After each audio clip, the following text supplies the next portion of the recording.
In frustration, Johnson called attorney John Bryant, who was the board's general counsel at the time. No longer trusting the board, Johnson recorded the conversation. Bryant makes several statements that suggest he is in agreement with Johnson that the board is not being fair and that Johnson has a legitimate beef with the process. John Bryant. So basically, they set me up. Set me up to fail. Right. That ain't gonna happen. I ain't gonna let that happen. That you've gone to, have they given you any sort of a receipt, or have you got any evidence that shows you actually went and... Oh, yeah, I got a receipt. Sounds like a legitimate beef to me. Yeah. So let me see what I can do to help you. Mm-hmm. Have you thought about going to the family of the guy who was, you say, was killed by the negligence of the... Can't get that information. I wouldn't have done that to you.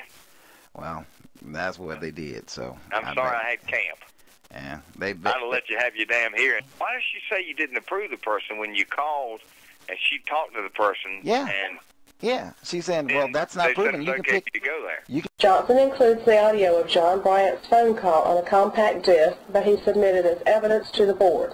He labeled the CD with his photograph to guard against tampering. At a hearing before the board on April 27, 2007, Johnson requested that his written argument, which included the CD, be placed into evidence. On April 26, the day before, Johnson had served papers with the CD on the board's new general counsel, Monroe Jackson Nichols, or Jack Nichols as he likes to be called. Listen, as Mr. Frisk, another attorney employed by the board, seems to be gearing up to deny the inclusion of the written argument into the record. Suddenly, Nichols offers to enter into the record the copy that he had been served with. Pay close attention to Nichols' attempt to enter the document into the record without the CD until Johnson catches him. Then he seems confused as to why Johnson would want the board to hear the evidence on the CD. You're arguing about what you wanted them to do. Mr. Flick, if I may, I'll just hand you my copy that he served on me as a written argument. If you have no objection, I'll be glad to share it with the board. No, on that approach. Certainly. Thank you.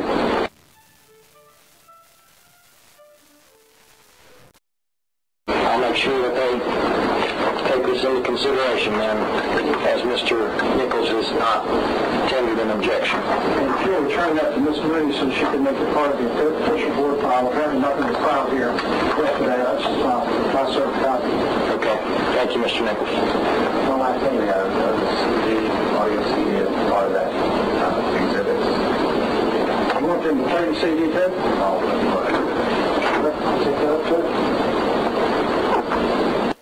After he reluctantly places both the document and the CD in the official record, the hearing is concluded. There is no way to know if the board actually listened to the exculpatory evidence on the CD because the deliberations are closed to the public. On June 7, 2007, Johnson filed a petition for judicial review at the Wake County Courthouse. The petition included another copy of the same CD that contained the exculpatory audio file. The petition was submitted and held with the clerk of court's office on the 11th floor of the courthouse.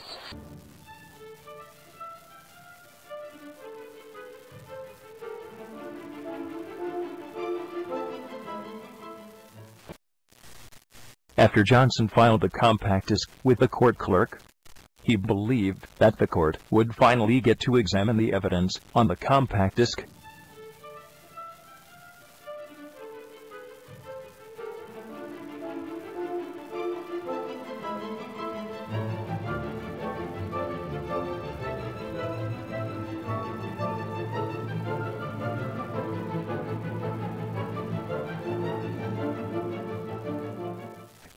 But Jack Nichols had other plans. Sometime before the hearing, Jack Nichols checked out the file and removed the compact disc and the motion to compel. Then he replaced the file.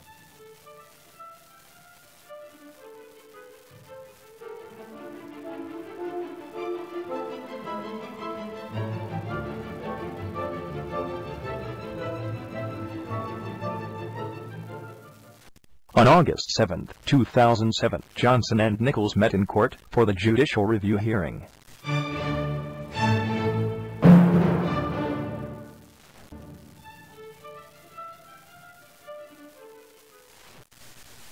As they stood there before the judge, Johnson believed that the judge had the motion to compel, and at least one of the 8 CDs that had been entered into the record. He was soon to find out that no motion to compel, and not one of the 8 CDs, were in the record. Johnson directed the judge's attention to the motion to compel. The judge stated that there was no motion to compel in the file. This was a complete surprise to Johnson. The judge asked Johnson what was missing from the file. Johnson stated that he didn't know, because Jack Nichols had resisted letting him review the file prior to the hearing. The judge then directed Johnson to review the file after the hearing and report back to him if anything was missing. Suddenly, Jack Nichols stood up and said that he was aware the motion to compel and the compact disc were missing from the file. He also stated that he would agree to the compact disc being added to the record. The only way Jack Nichols could have known the compact disc and the motion to compel had been removed from the file is if he had removed it himself. The judge asked what was on the compact disc. Jack Nichols said it simply contained Johnson's oral argument that he made at the April 27th hearing. Nichols was lying. He, himself, had entered Johnson's compact disc into the record at the April 27th hearing, and now, here he is telling the judge that the compact disc contains audio of that very hearing.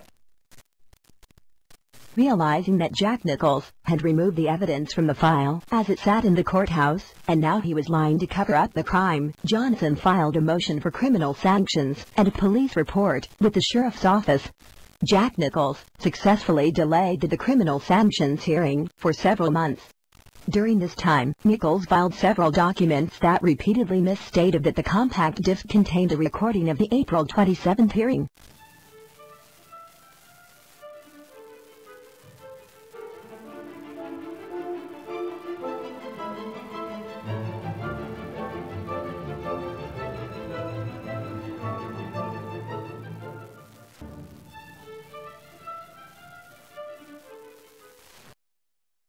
Johnson filed a public records request to have Nichols produce the CD that contained a recording of the hearing. Jack Nichols knew that no such CD existed. So on December 3rd, he contacted Carrot Reporting and asked them to make a compact disc of the recording that they used to make a transcript of the hearing. The criminal sanctions hearing was finally held on December 5th. Nichols had not yet received the CD from Garrett Reporting Service. Listen as he tells the judge that Johnson has filed a public records request for the CD and that he is in the process of getting it. Curious, but the judge never asks him to explain why he had been saying for months that the CD was already in the file. Some of the things that he's indicated that he wishes to have him testify about pertain to the audio tape and the CD that you heard back in August. And you had issued, or including that CD as part of the record. And so the record before the court is including the CD that he's asked about. He wants to ask her questions about that. Well, I don't know how that has anything to do with anything, because the CD's already part of the record. How it got there or anything else really is almost irrelevant. The information on the CD is already in the record. His attempts to glean some inference from it are irrelevant because no further testimony is admissible. And the other thing is, we contend that the purpose of this subpoena is it's frivolous. It's intended to annoy, harass, and create undue expense. Now, independent of this proceeding, Mr. Johnson has also made a public records request for the audio tape. So we have contacted the court reporter. We are in the process of getting the audio recording of that day. Now, the transcript from that audio recording has already been produced, and it's in the record. So I don't know why he cares about whether or not some CD or Ms. Johnson testified about it, but we will independently provide to him once we get it. The audio recording, but the transcript of that hearing is tab 10 in front of you, and that's the one that's in your hand. So I don't understand what difference it makes whether or not there's a transcript or an audio recording, but we're complying with his public records request. But in terms of Ms. Johnson testifying today, It's just plain and simple harassment. So that's why we filed a motion to quash. We've not asked for this in the past, but now we are asking that in addition to quash, that you treat this motion as frivolous and that you assess costs, including reasonable attorney's fees for this motion to have somebody testify in an administrative hearing about how the record got here. I mean, I have to say, in my experience in administrative law, it's unparalleled. And so that's our response to the motion. Let me just ask you this. The audio that you are concerned about is the audio of this hearing. No, young. April 27th. No, young. And that is the whole basis. When Mr. Nichols came here on August 7th, and if you actually, and he has actually filed 5 different pleadings that actually surprisingly state exactly the chain of events before you. What happened was, I came in here, I filed my CD. No. I'm not talking about where the CD went or what you think happened to the CD. I'm talking about, does that CD... No. And when he was... Wait a minute. Then answer the question. What hearing are you talking about besides the April 27th, 2007, 8:18 a.m. hearing that there's an audio for? When Mr. Nichols stated to you... Not in this court. Yes, he did. Okay. There is no transcript. There is no audio of anything in this court because there's no court report. That's no, be honest, can you hear me for a second? On Mr. Nichols, when Mr. Nichols stood here, he said, the CD, I mean, I didn't know that you didn't have the CD. So I said, you know, well, Your Honor, I filed the motion to compel because I want to know what's in the file, and they've been trying to keep me from looking at it. You said, well, okay, Mr. Johnson, what's not in there? I said, well, I don't know. They won't let me see it. And you said, well, okay, you go upstairs and check it out. If there's a problem, then you let me know. At that point, Mr. Nichols rose and said, oh, we concede that the CD that contains Mr. Johnson's oral argument that he made on the 27th, we forgot to put it in there. That was a lie. There's no CD that contained my oral argument. I'm not asking you your opinion about whether it's a lie or not. I'm asking you, I'm going to ask it one more time.